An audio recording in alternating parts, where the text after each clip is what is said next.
प्रदर्शन के बारे में ये कहना है कि हम प्रशासन और ये जिला किसान कल्याण विभाग है, इसके साथ कई बार मीटिंग कर चुके हैं। कोई इसमें संतोषजनक जवाब नहीं मिल रहा है। बीमा कंपनी है वो किसी को डाटा नहीं दे रही है, प्रशासन भी डाटा मांग रहा है, उसको डाटा नहीं दे रही। किसानों को तो देगी कहाँ से? और इसका इतना खाता ख़राब हो गया है बीमा कंपनी का, इसको ब्लैक लिस्ट करवाने के लिए हमें ऊपर तक आवाज़ पहुंचाई गई है और उसको मान्य किया जाएगा और इस कंपनी को ब्लैक लिस्ट किया जाएगा। किसानों को फसल खराब जी 2021 का खरीफ फसल है बाजरा और कपास का, और जो 2021 है रबी फसल उसका तो अभी नाम ही नहीं लिया है। बाकी 18-19 का देने के लिए मनाही कर दिया है। ये 21 का है, इसी का सुलझेड़ा हो जाए, यही चाहते हैं। और कारण नहीं, जल भराव, अतिवृष्टि, जल भराव ज़्यादा हो गया था। हमारे इलाके में काफ़ी 32-33 गांव थे जिनमें पूरी तरह से जलमग्न हो गया था, ख़त्म हो गया था। हाँ भाई, इस वक्त तो फोन में बिजी है।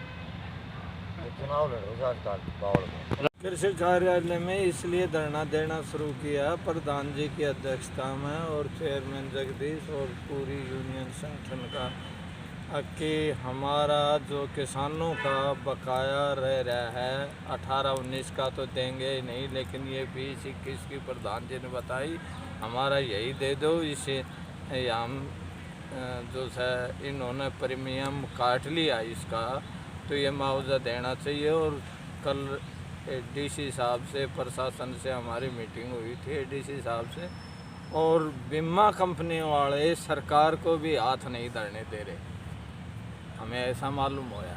इस बारे में बीमा कंपनी तो कोई जवाब ही नहीं दे रही, साइलेंट बैठे हैं। प्रशासन ने यह कहा है कि हम ऊपर चिट्ठी लिखेंगे और हम इसके बारे में सोच विचार करेंगे, हमारा ये पैसा मिल जाए और हम इसको ब्लैक लिस्ट में डालने की कोशिश करेंगे। उनकी धरना शुरू हो गया। हाँ, आज से हमारा अनिश्चितकालीन धरना शुरू हो गया, और उससे आगे अगर ये मान जाते हैं तो ठीक है, नहीं मानते हैं तो हम शायद भूख हड़ताल भी करेंगे।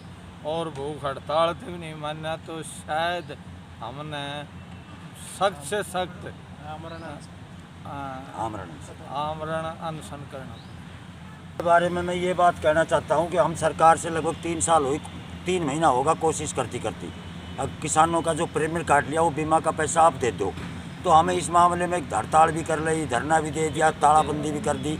कल हमारे भारतीय किसान यूनियन चंडूनी की कोर कमेटी की मीटिंग थी जिला प्रशासन के गैल और बीमा कंपनी गैल।